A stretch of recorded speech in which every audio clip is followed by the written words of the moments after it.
Good afternoon, friends. I hope the paper was good for you. Okay, so we'll start with the paper discussion for physics. Okay, let's start with the problem number first. Number 1.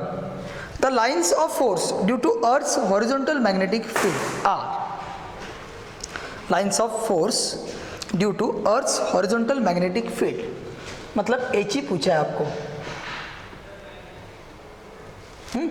H ही पूछा है, तो वो यहाँ पे both आएगा आपका, both A and B. क्यों? वो स्ट्रेट भी होते हैं, पैरेलल भी होते हैं. क्योंकि अर्थ को आपने अगर कंसिडर किया तो यहाँ से वो ऐसे जाते हैं ना, तो बीच में तो वो स्ट्रेट रहते हैं, बराबर. Are you getting my point? So किसी एक जगह पे दिखा.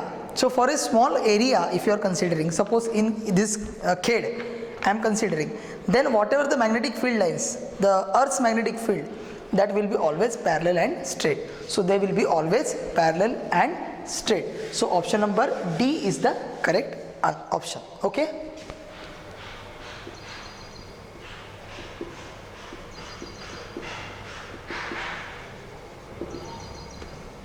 Okay. Second, the magnetic needle is kept in non-uniform magnetic field. Okay. So I think I have discussed this same question in your Saturday or Friday lecture. Okay, so for magnetic needle in non-uniform, if it is there, I told you non-uniform, if it is there, then both force and torque. So it will experience both force and torque. Third one, the process of conversion of iron and its alloys into magnet. Okay, process of conversion of iron and its alloy into magnet is called a magnetization. That is not a different. Okay, that was very basic. So I hope you have attempted these questions very correctly. Okay, the ends of the magnet at which magnetic properties of magnet are concentrated are. Okay,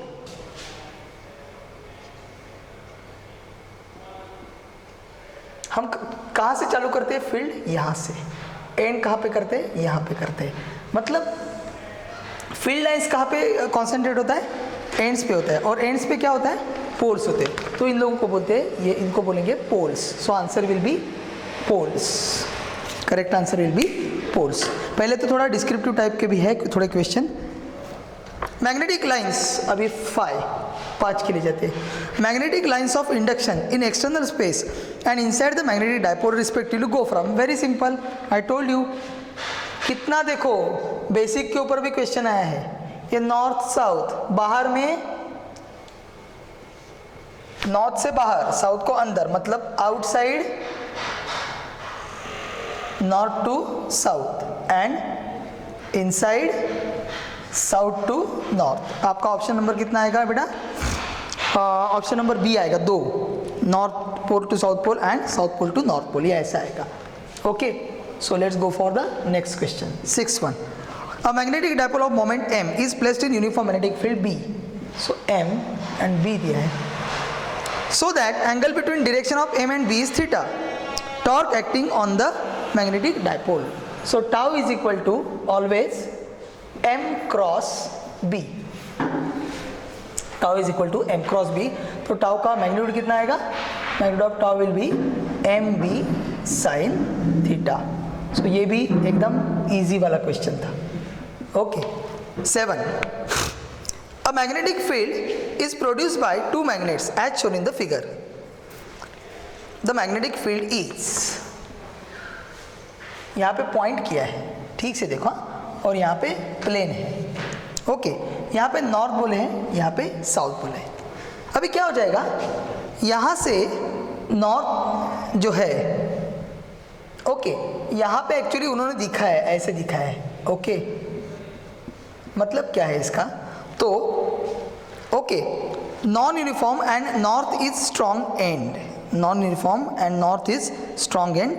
non uniform and south is strong and. uniform and D option is uniform and both north and south are equally strong. No, यहाँ पे magnetic field तो non uniform रहेगा.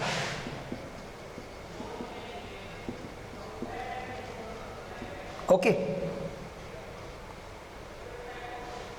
अभी देखो यहाँ पे पूरा एक पॉइंट पे कॉन्सेंट्रेट हुआ है और यहाँ पे ये इस एरिया में लिया है। तो अगर आपका मैग्नेटिक फील्ड है कहीं तो भी मैग्नेटिक डायपोल मोमेंट पे बिलोंग करता है, और मैग्नेटिक डायपोल मोमेंट होता है pole strength into magnetic length for dipole consider किया। तो यहाँ पे जो पोल स्ट्रेंथ है, पोल स्ट्रेंथ, तो यहाँ पे क्या होता है, आपका पोल स्ट्रेंथ यहाँ पे डिवाइड होता है, pole strength will get divided. And दूसरे तरीके से देखो तो अगर यहाँ पे अगर आपने फील्ड लाइन देखा तो यहाँ से ऐसे चालू किया है। So area for which field lines are gathered together has strong magnetic field, and area for which they are scattered has weak magnetic field. So north will be strong and field will be of course non-uniform. Non-uniform. Okay. Now we'll go for the last one. Last one means यहाँ का last one, बाद में मैं board clean करूँगा, है ना। 8 में क्या पूछा है, there is a uniform magnetic field of induction. ध्यान में रखो ये आपका डायपैराफेरो का डायरेक्ट क्वेश्चन नहीं है, कीप इन माइंड, ऐसे वाले क्वेश्चन आ सकते हैं, नहीं तो बोलो कि डायपैराफेरो मतलब वो ऐसे दिख रहा है, ऐसा कुछ नहीं है, थोड़ा सा ठीक से क्वेश्चन रीड करो। There is a uniform magnetic field of induction B parallel to the plane of the paper and directed from left to right. Okay, ऐसे दिया है ना, parallel to the plane of the paper and directed from left to right. A soft iron is placed in the field. The magnetic field near about the iron piece is correctly represented by the figure. Soft iron. तो soft iron को अगर आप उसमें रखोगे, आपको मालूम है soft iron आपका फेरो से बिलोंग करेगा, तो उसका डायग्राम ऐसा बन जाएगा। तो डायपैराफेरो का आपको बोर्ड में नहीं है, लेकिन ऐसे वाले क्वेश्चन आपको फेस करना ही पड़ेगा। उसमें ऐसा ये नहीं वहाँ से कट किया है, अभी तक नीट जेई को ऐसा कहाँ पे भी उन्होंने ऐसा ये नहीं किया है। तो directly it is not related with डायपैराफेरो, आपको वो करना पड़ेगा। Okay, so will go for the 9th question. Okay, I hope you have understood this and I will suggest you to note this down. इसके बाद हम आगे वाले क्वेश्चन को जाते हैं। Okay, so will go for question number 9।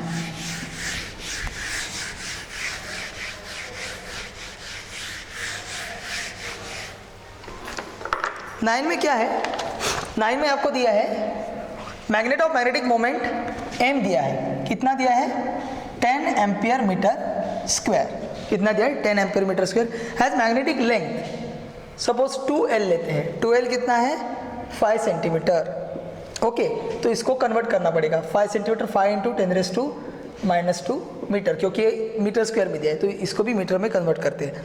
तो pole strength of magnet, so m कितना आता है m into 2l, therefore small m will be m upon 2l, m is 10 upon 5 into 10⁻², 5 to the 10, तो ये आएगा 2 into 10⁻², कितना आएगा 2 into 10⁻², ये आएगा एम्पियर मीटर। तो यहाँ पे 2 into 10⁻² मतलब 200 एम्पियर मीटर, ये आपका ऑप्शन नंबर बी आएगा, ऑप्शन नंबर बी आएगा। Okay, so I hope you have understood this.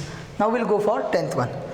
A bar magnet has geometrical length, okay, 4.8 centimeter, and the magnetic moment, इसको L dash बोलते हैं, magnetic moment of bar magnet of pole strength 20 ampere metre, m दिया है आपका 20 ampere metre. Okay, geometrical length 4.8 centimetre दिया है। तो आपके लिए उसके लिए फॉर्मूला है magnetic length and geometric length. Okay,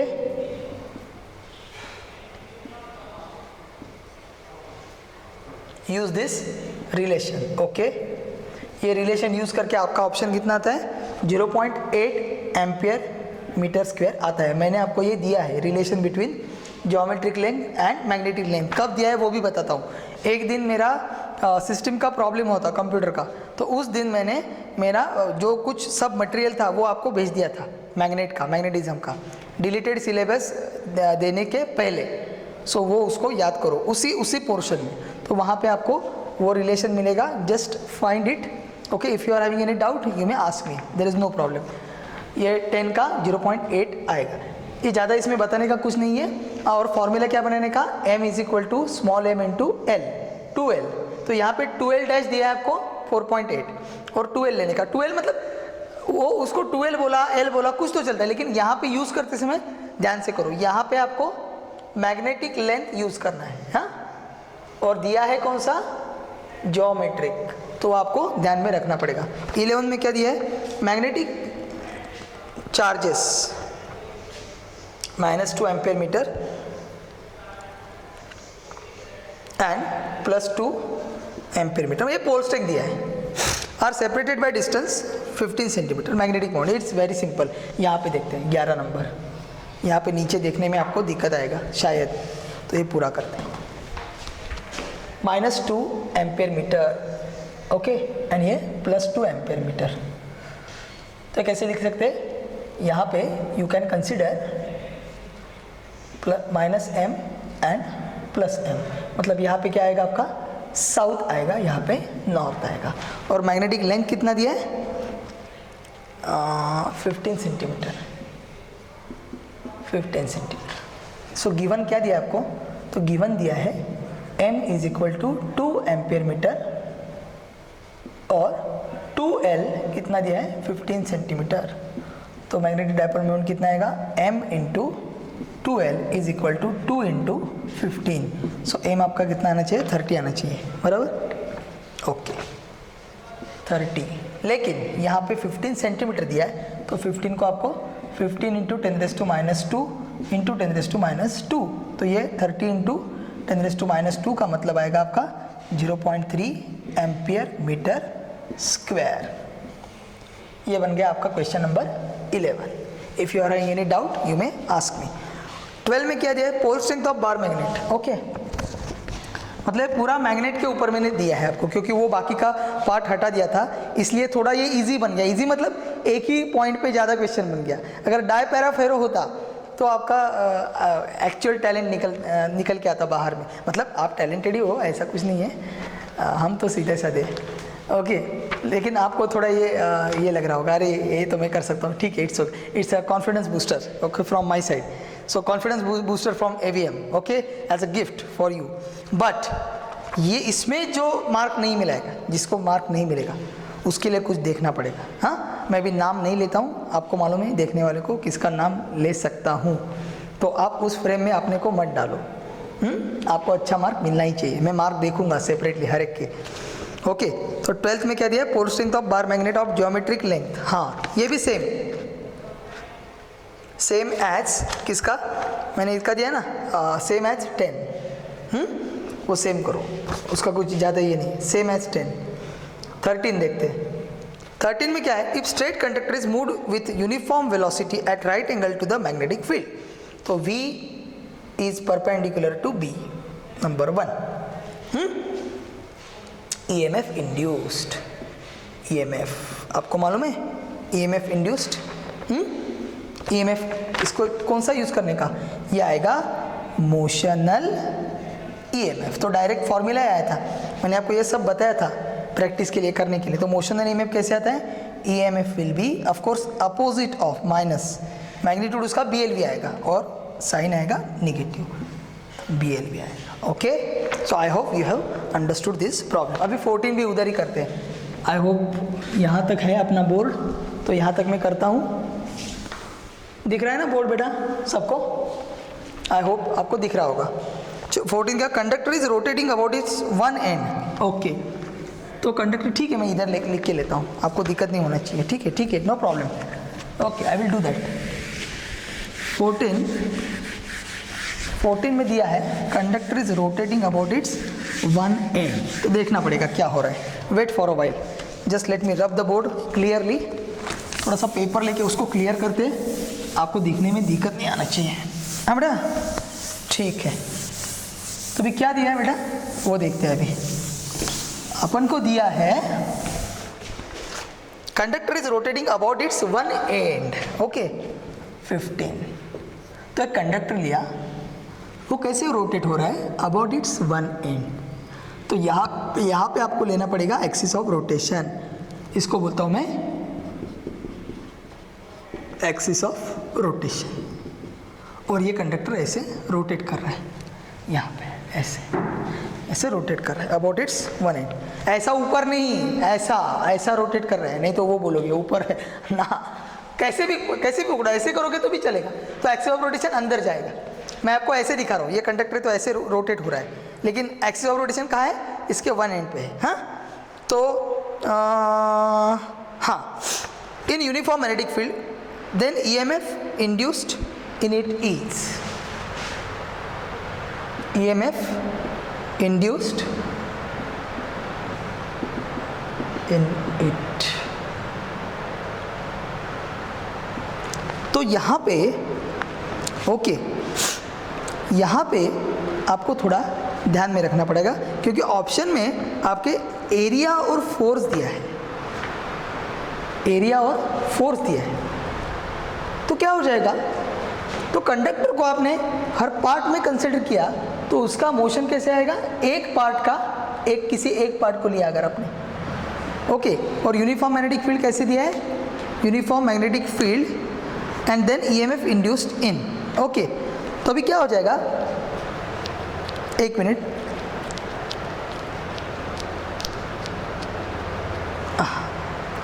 तो किसी एक के लिए ये कितना बन जाएगा, ऐसा वेलोसिटी बन जाएगा, ओके ओके।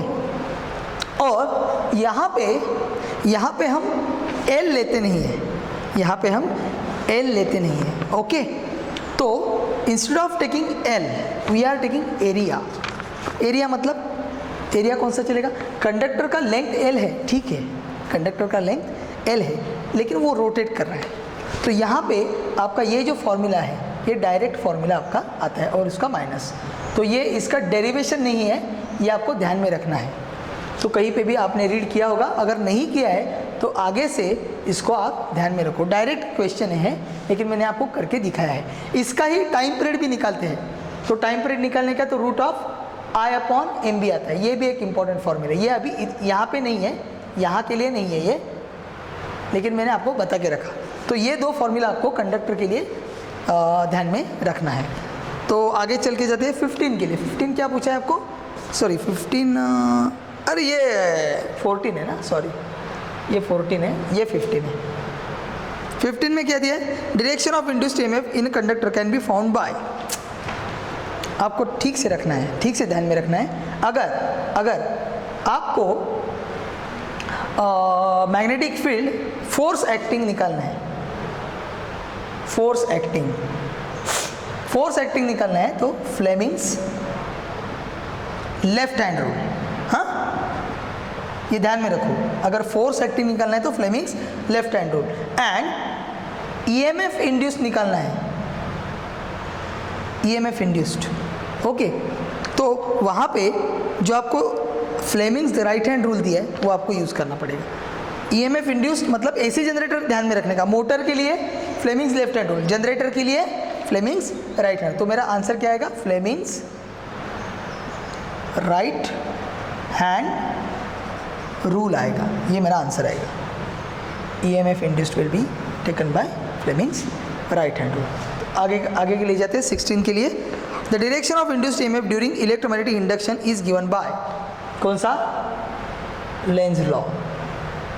इंड्यूस्ड EMF कैसे होता है, वो डायरेक्शन कहाँ से मिलता है आपको, लेंज लॉ से मिलता है, ओके। वो तो आपको पता है, हमने उस प्रॉब्लम सॉल्व किया। Lenz law is consequence of the law of conservation of, हाँ। तो यहाँ में मैंने आपको क्या बताया था, लेंज लॉ, कौन सा, लॉ ऑफ, हाँ मुझे यहाँ तक सुना ही दे रहा है, आप बोल रहे हो कॉन्जर्वेशन, देखो कॉन्जर्वेशन ऑफ करेक्ट एनर्जी। तो ये कैसे बोला था मैं, coil has inertia, okay. Electrostatic बोल सकते हो, मैग्नेटिक इनर्शिया बोलते हैं, मैग्नेटिक बोलते हैं, मैग्नेटिक इनर्शिया होता है। तो coil will try to keep fix flux across it. तो अगर नॉर्थ पोल, मैंने बोला था नॉर्थ पोल समीप आ रहा है, तो coil will try to push that north pole away and coil itself will become a north pole, so current in the coil will be like this. So ये क्यों होता है? क्योंकि कॉइल में इनर्शिया होता है। इसका मतलब कॉइल क्या करने का ट्राई करती है? एनर्जी कंजर्व करने का ट्राई करती है। That's why it is taken as the law of conservation of energy. Let's go for the question number 18। 18 में क्या दिया है देखो बेटा, Lenz law provides the relation between, okay ये देखो E is equal to minus N D phi by D T. इसको क्या बोलेंगे हम? इसको बोलेंगे इंड्यूस्ड ईएमएफ, इंड्यूस्ड ईएमएफ। और इसको क्या बोलेंगे? Rate of change of magnetic flux. तो ये आपका ऑप्शन कितना है? 3 नंबर सी का ऑप्शन है, induced EMF and the rate of change of magnetic flux. पहले कह दिया current and magnetic field, no. Force on the conductor, no, nothing. Okay, ये तो एकदम सिंपल क्वेश्चन, सिंपल क्वेश्चन था एकदम। Okay, now will go for question number 19। 19 के लिए क्या है? Coefficient of self inductance. तो एल का डायरेक्ट फॉर्मूला दिया है, एल का डायरेक्ट फॉर्मूला। इसमें भी आपका ईएमएफ है ना, ईएमएफ वो कैसे लिखते हैं? Minus L D I by D T, बराबर। आपका ईएमएफ कैसे लिखते हैं? Minus L D I by D T. इसके लिए एल कितना आएगा आपका? Minus E upon D I by D T. तो ओके, तो उन्होंने क्या किया है? उसको उल्टा करके लिखा, उसको उल्टा करके क्या लिखा? Minus E D I by D T का उल्टा लिखा, D T by D I, बाकी कुछ नहीं है। तो आपका ये ऑप्शन कौन सा आएगा? डी ऑप्शन आएगा।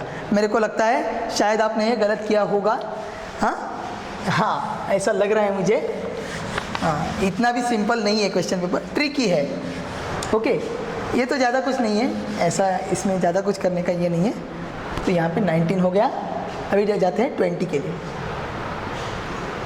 The inductance of the coil depends on number of turns, geometric properties of the coil, दोनों पे डिपेंड करता है। कॉइल अगर स्क्वायर है तो एरिया अलग आ जाएगा, बराबर ना।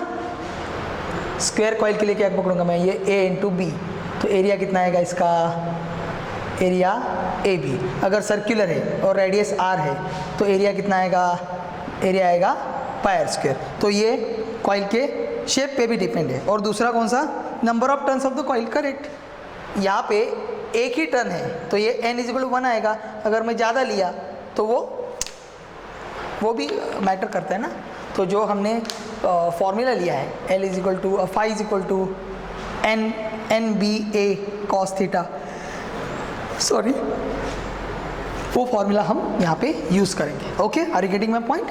Now will go for integer type questions. Okay,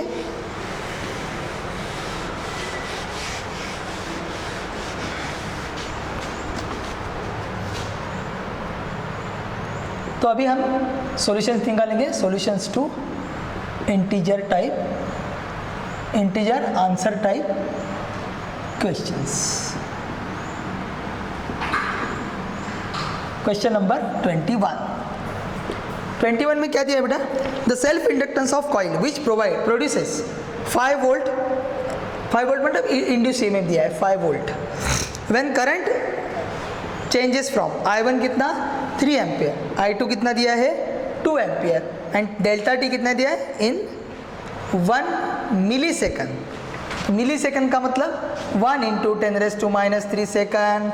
therefore formula कैसे बनेगा? L is equal to minus E D I by D T, that is minus E I2 minus I1 upon delta T. So L कितना बन जाएगा? Minus of E, E कितना है 5 volt, तो 5 multiplied by I2 minus I1 that is 2 minus 3 upon 1 into 10⁻³ तो 2 minus 3 ये कितना बन जाएगा?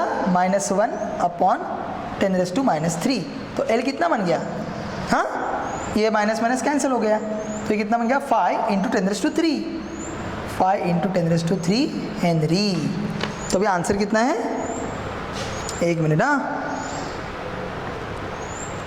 मिली सेकंड दिया है ना, 1 मिनट।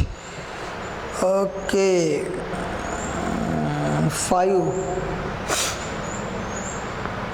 10⁻³ ना,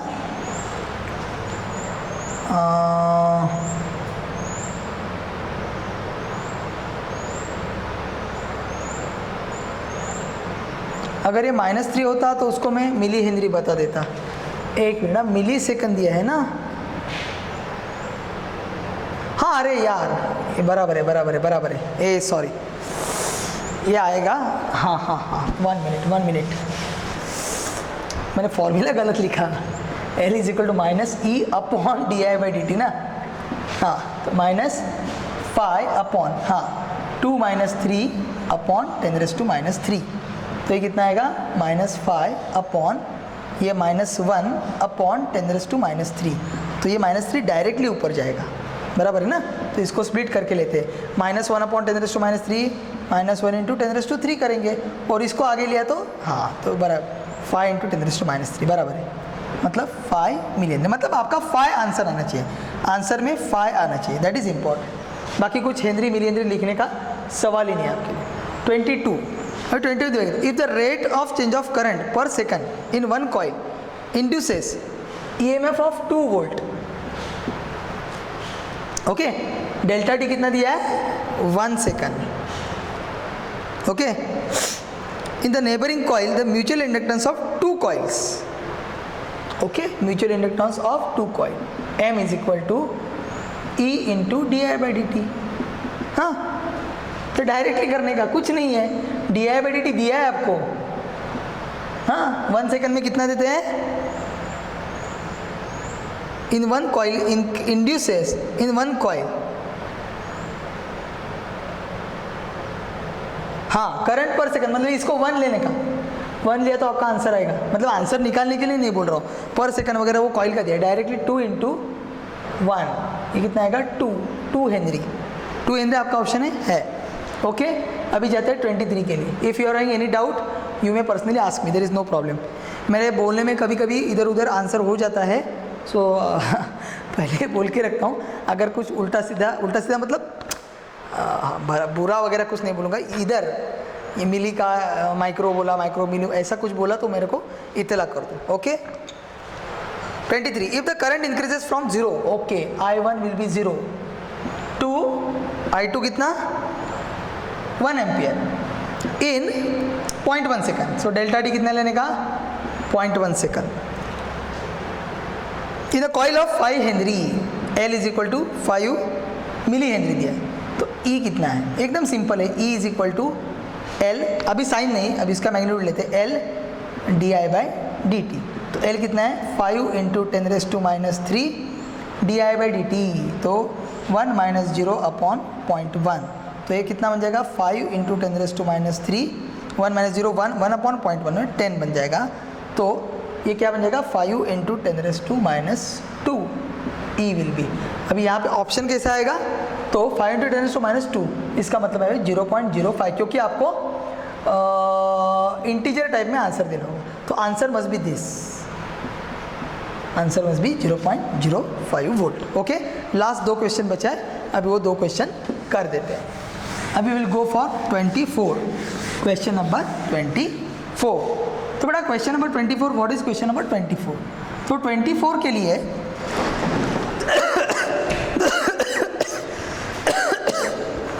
sorry, the self inductance of coil of 100 turns, N दिया है 100 turns, in which current of 4 ampere, I दिया है 4 ampere, produces flux of 40 weber और L पूछा है।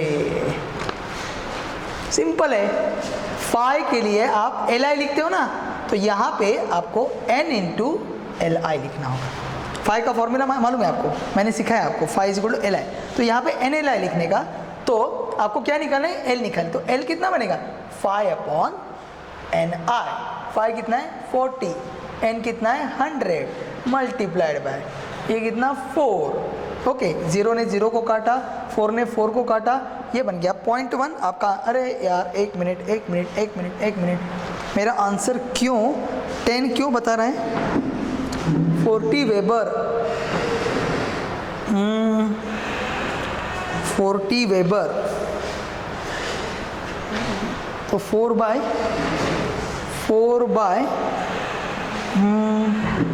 ये 0.1 आना चाहिए लगता है मुझे। 1 मिनट। हाँ, आई कितना दिया है? 4 एम्पियर दिया है।